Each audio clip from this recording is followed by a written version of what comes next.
யமனுக்கும் சித்திரகுப்தனுக்கும் தனி சன்னதி கொண்ட சிவன் கோயில்.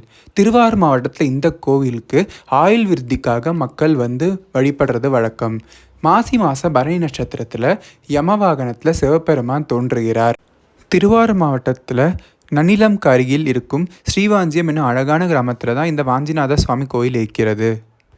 சிவபெருமான் யமனுக்கு 3 கட்டளைகள் விதித்திருக்கிறார். இந்த கோயிலில் வர பக்தர்களோட சனிதோஷத்தை நிவர்த்தி செய்யணும். 2வது, சிவனுக்கு யமன் எப்பவுமே காவலாக இருக்கணும். 3வது, இந்த கோயிலுக்கு வர பக்தர்களோட பாவத்தை போக்கணும். இந்த கோயிலுக்கு வர பக்தர்கள் யமதீபம் ஏற்றி யமனுக்கும் சிவனுக்கும் அர்ச்சனை செய்துட்டு போவாங்க. யமனை தரிசனம் பண்ணிட்டு உள்ளே போய் வாஞ்சிநாத சுவாமி தரிசனம் செய்யலாம். உள்பிரகாரத்தில் தேயுலிங்கம், வாயுலிங்கம், அப்புலிங்கம், அது மட்டும் இல்லாமல் சுற்றி இருக்கும் சிவன் கோயிலுடைய சிவபெருமான் உருவங்களையும் நம்ம தரிசனம் செய்யலாம். இந்த கோவில் பாடல் பெற்ற சிவன் கோயில். அப்பர் பெருமானால் தேவாரத்தில் 7வது நூற்றாண்டில் எழுதப்பட்ட பாடலில் இந்த கோயில் பாடல் பெற்றுள்ளது. இந்த கோவிலுடைய அம்பாள் பேரு மங்களநாயகி அம்மன். உங்களுடைய பாவங்கள் போகணுன்னா, உங்களோட சனிதோஷம் நீங்கணுன்னா, உங்களுடைய யம பயம் நீங்கணுன்னா நீங்கள் இந்த கோயிலுக்கு கண்டிப்பாக வந்துட்டு போகணும்.